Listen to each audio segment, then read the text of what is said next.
ये शख्स John Edward Jones जो केव की रिसर्च के दौरान एक कवर से भी छोटी जगह जहां इंसान का हिलना भी नामुमकिन था, वहां ये शख्स 27 घंटों तक उल्टा फंसा रहा और आखिर दर्दनाक मौत मारा गया। अस्सलाम वालेकुम दोस्तों, मेरे चैनल में खुशामदीद। दोस्तों, स्प्लिंगिंग और केविंग एक ऐसी एक्टिविटी है जहां लोगों को तंग रास्तों से गुजरकर केव्स को एक्सप्लोर करने में मजा आता है और इसी मजे के चक्कर में ये शख्स जॉन एडवर्ड जोन्स अपने छोटे भाई जोश जोन्स के साथ उत्तर अमेरिका की नटी पुटी केव नाम की एक केव में दाखिल हुआ। दोस्तों, नटी पुटी केव 2009 से पहले एक्सप्लोरर्स के लिए बहुत ही फेमस थी, जहां हर साल 20,000 से भी ज्यादा लोग अपने लक को आजमाने आते थे और जॉन एडवर्ड जोन्स अपने भाई के साथ भी अपने लक को आजमाने आया। उन्होंने अब तक काफी रास्ता पार कर लिया और सब सही था, यहाँ तक कि उन्होंने एक बिग स्लाइड नाम के एक चेंबर को भी एक्सप्लोर किया। लेकिन यह वो जगह थी जहाँ जोन्स और उसकी फैमिली ने और ज्यादा नीचे जाने का फैसला किया और जोन्स के जहन में एक वर्ल्ड रिकॉर्ड बनाने का सपना भी शुरू हो गया। इसीलिए उसने बर्थ केनाल नाम की एक स्लाइड में जाने का फैसला किया, जो कि सिर्फ 18 इंच की थी, यानी एक इंसान की चौड़ाई से भी कम चौड़ी। अब जॉन के पागलपन में जॉन ही सबसे आगे था और वो रिंगता रिंगता बर्थ केनाल की जगह एक क्रॉस क्रू नेम के रास्ते में चला गया, जो बर्थ केनाल से भी ज्यादा तंग था। अगर देखा जाए तो ये वो रास्ता है जहाँ जोन्स को जाना था,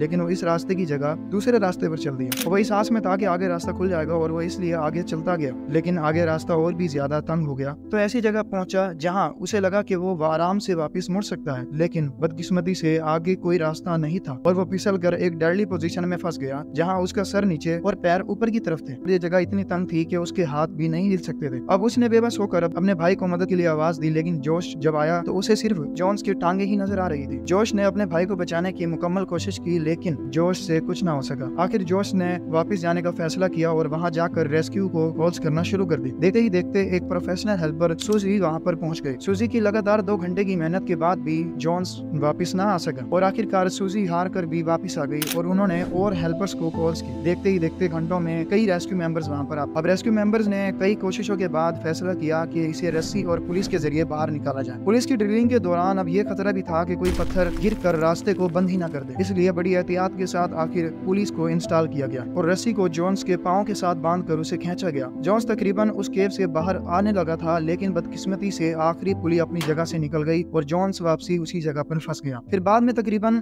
12 से 13 घंटों की मेहनत के बाद उसे फिर से निकालने की तैयारी की गई और इस वक्त ऑलमोस्ट जोन्स इतना बाहर आ गया था कि रेस्क्यू टीम को उसका फेस नजर आने लगा। लेकिन जोन्स का दिन आज उसके लिए बहुत ज्यादा बैड लक था और आखिरकार जब उसका फेस नजर आने लगा तो उसी टाइम एक और पुली अपनी जगह से हिल गई और जोन्स अब और भी ज्यादा नीचे की तरफ फंस गया। अब इस पोजीशन में अटके हुए जोन्स को 20 घंटे गुजर चुके थे और उसे अपने बचने के कोई चांस नजर नहीं आ रहे थे और फिर 21 घंटों के बाद एक लास्ट ट्राई करने लगे थे, लेकिन अब काफी देर हो चुकी थी और जोन्स किसी भी बात का कोई जवाब नहीं दे रहा। फिर आखिरकार एक डॉक्टर को जोन्स की पल्स चेक करने के लिए भेजा गया और आखिरकार 25 नवंबर 2009 को उसे मरा हुआ करार दे दिया गया और उस जगह को जोन्स की कब्र बना दिया गया। उम्मीद करता हूँ आपको वीडियो अच्छी लगी होगी। अगर आपको हमारी वीडियो अच्छी लगी है तो इस वीडियो को लाइक करें और हमारे चैनल फैक्टोलॉजी को के लिए सब्सक्राइब करना ना भूलें। मिलते हैं अगली वीडियो में, तब तक के लिए अल्लाह हाफिज।